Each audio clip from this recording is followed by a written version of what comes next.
Welcome back. Welcome back. Come on in. Come on in. Today, I want to talk about boundaries and sovereignty. And I find this topic extremely interesting and very important for us to consider in this new world of AI and robots and all this wild madness going on.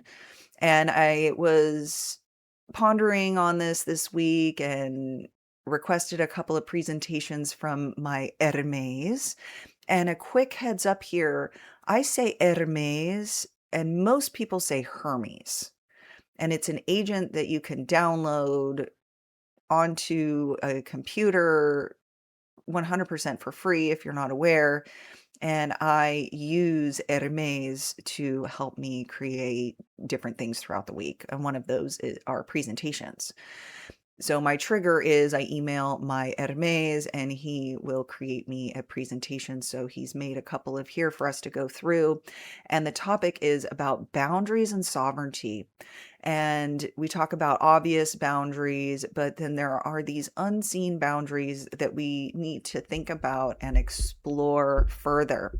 And this is really just scratching the surface. So hopefully you find it useful.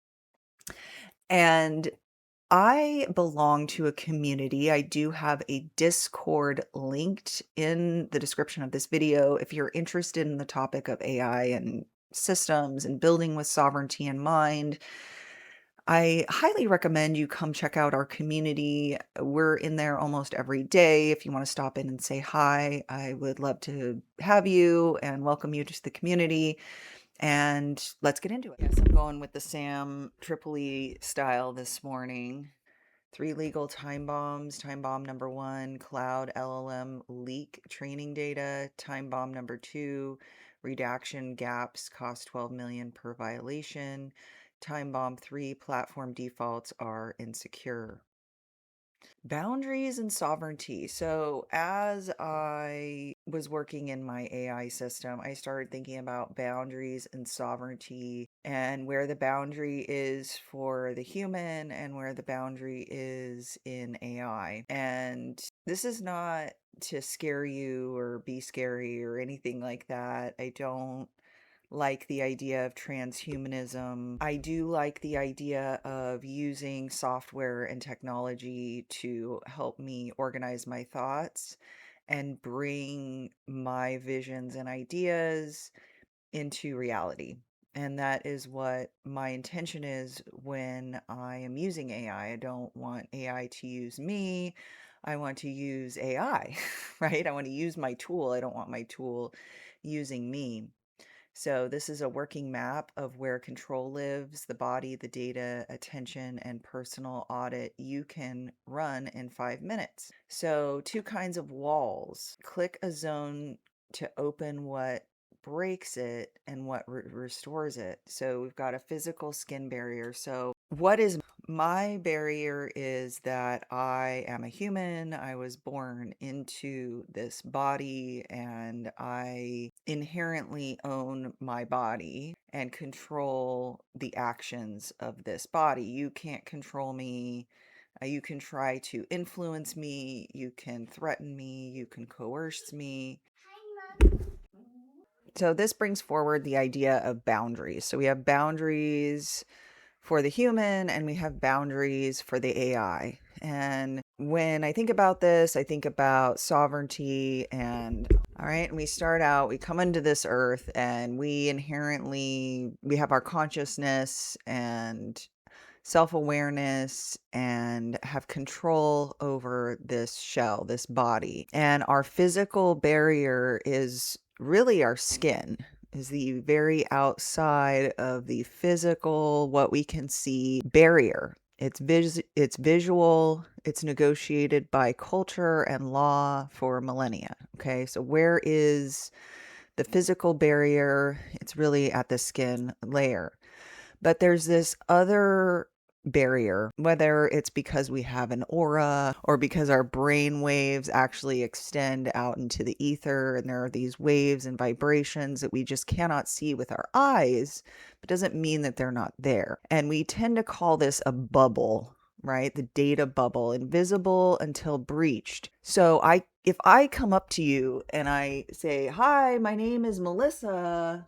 Nice to meet you," and I'm all up in your face, you'd be like, "Whoa, she crossed a barrier. She crossed the line. Like isn't she aware of the bubble?" There's these unspoken, undefined, assumed barriers that we humans have. But to the AI, these gray zones, ambiguous zones off. Did you hear that? Wow, kids are at it already this morning. And then we have the cognitive attention boundary. Focus is a scarce organ. Interruption is a form of entry. Okay, so there's an attention boundary where if you know someone is trying to focus or somebody's trying to work and a pop-up happens, that to some people would be considered a breach of a boundary, because that advertiser knows that them just coming in and popping up in the middle of your workspace is going to stop your attention on what you intended your attention to go towards.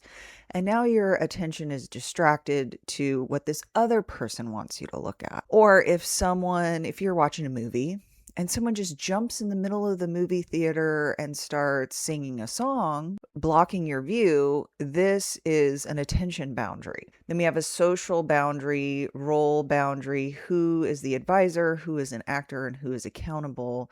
We have different social roles that we assume and assign. So we select a zone, start with the skin or the bubble. Physical boundaries are visible. Digital ones fall silently until trust is already gone. Clarity, consent, and consequences. Sovereignty is not a wall. It's a living contract. Expand each pillar. So we have clarity. So clarity, know what the system is allowed to do in writing, in UI, in the user interface, in logs. Ambiguity is a hole in the wall. Consent, no access without understandable yes. Silence, fatigue, and pre-checked boxes are not a yes. And then we have consequences.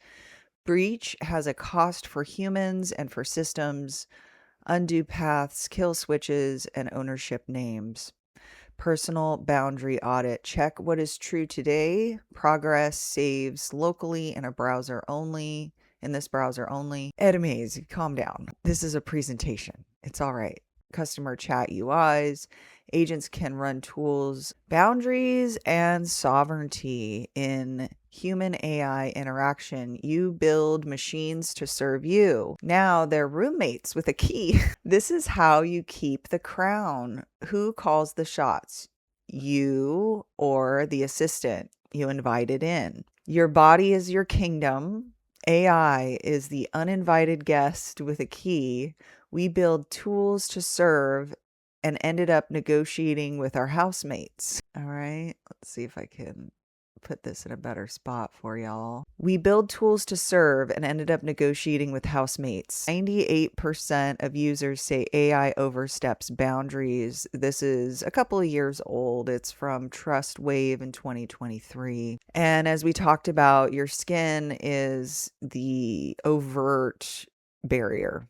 I think that is a non-negotiable. Anything that goes into touching you or under the skin, breach of boundary would be a complete violation. Okay, your data guards your soul. Wow, everybody's getting very dramatic. One wall you can see and other leaks.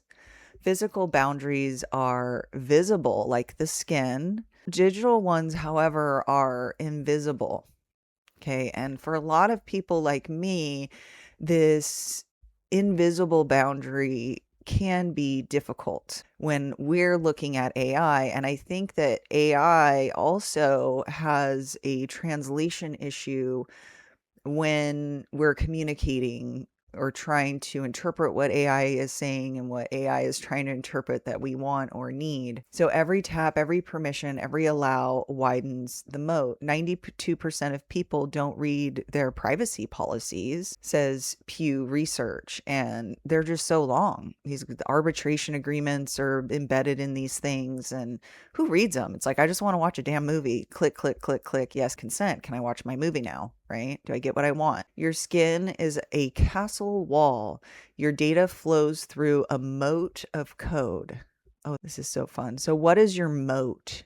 What is your moat? So your skin is your castle wall.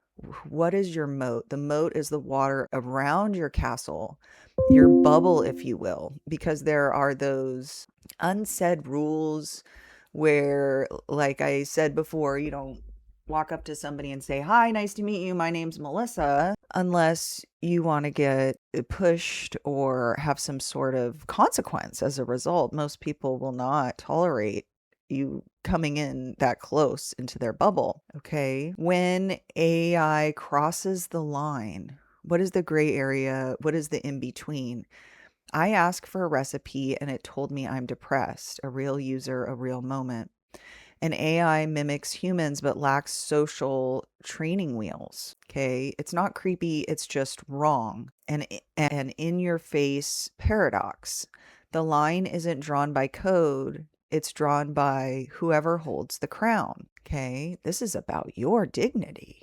Dignity equals control over your data, your decisions, your destiny. Break the trust, break everything. Data, decisions, destiny. Three things worth defending. Like a castle is defending. You've got walls up around your castle. You've got moats. Why do you have a moat? You have a moat as a defensive mechanism, right? Trust is the foundation. Boundaries are the bricks. Respect your bubble or you'll lose your kingdom. Shoshana Zuboff. That's what Shoshana Zuboff said.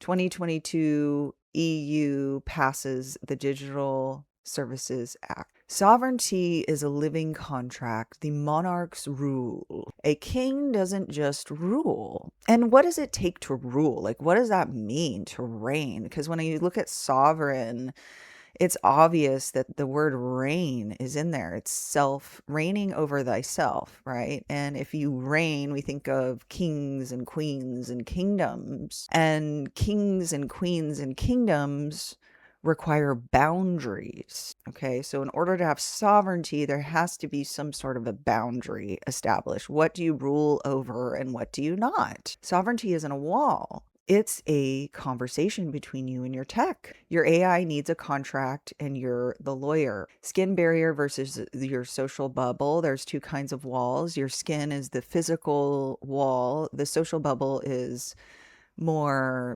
fluid, if you will, more of the gray zone. Both get breached daily. A hacker breaches your bubble. A chatbot can break your trust. Your bubble isn't virtual. Okay, 4 times more data breaches than physical crimes, according to IBM. AI oops, so not ops, oops moments. The machine copied our flaws. Interesting, yes. AI told a teen its parents were toxic. Human HR had said the same. The machine didn't learn boundaries, it copied ours. Oops doesn't come with an apology, it's just damage. The machine didn't learn boundaries, it copied ours, says Dr. Joy Buolamwini, okay, from Stanford. So in this example, it's saying if a teen is chatting with a chatbot and keeps referring to its parents as toxic, the chatbot will likely agree and confirm, and they will continue to talk down this path together psychologically. And with human HR, it can happen as well as far as biases are concerned when going back and forth with a chatbot. The shadow zone, where rules fade between humans and machines. You trust the human, you distrust the machine. But who's actually in charge? No rules, no accountability, just chaos. A parking lot with no signs. Everyone drives like they own it. Clarity, consent, and consequences. Three pillars hold up every healthy human AI relationship. Number one is clarity. Number two is consent. And number three is consequences, which mean breach means accountability. Then build a better boundary system. Your castle walls have modern equivalents. Let's use them. So biometrics equals digital skin, encryption equals digital armor. Your password is your moat. Your AI permissions are your guardrails. Apple's ask to buy gives parents a consent gate over their downloads. 62% reduction in breaches with layered security. Time for a boundary checkup. Ask your hard questions. Which apps have access to your calendar, your photos? I don't even want to know. Yeah, apps have all sorts of permissions all over the place. Align your boundaries. What data does my AI need versus what does it want? So I often try to give my agent as little information as possible to get the task done, which can be hard. Who owns the consequences if it goes sideways? Would I trust this with my kids' data? And then we've got 89% of users feel empowered after setting AI limits. All right. And that was from a 2023 AI ethics report. Design AI that respects the skin barrier. Privacy by design isn't a feature, it's a religion. Oh, I don't like that word. So religion comes from the Latin word religare, which means to bind. So it's a binding, it's a way to bind the mind into a set amount of rules. And religion to me is a term that can go across. I know most people think of Buddhism, Christianity, all these are religions, but certain government systems can also be a religion. It's a really a strict set of frameworks that binds the person's mind to a particular reality. And the reality usually could be or potentially could be manipulated by the creator of that religion. So Microsoft ships a do not disturb mode for assistance. Every respectful tool asks before it reaches in and lets you revoke it. Privacy by design isn't a feature. Your sovereignty toolkit, your strongest boundary is the one you can say out loud. No is shorter than yes, but I don't consent, not I guess it's okay. Your access ends now, no ambiguity. Yeah, the word no is extremely powerful, and you certainly have those built out in your mind. And I don't even want to should people, but no is a very powerful word. Language is your sword, use it. Melissa's law. I have a law. It says language is your sword, use it. Okay. That's my law. So cute. Okay, 82% feel more in control with direct language, says Berkeley AI Labs. You don't need a crown, but you need a boundary, clarity, consent, and consequences. That's the whole Constitution. Your sovereignty isn't a dream, it's a daily fight. Lead by design or follow by default.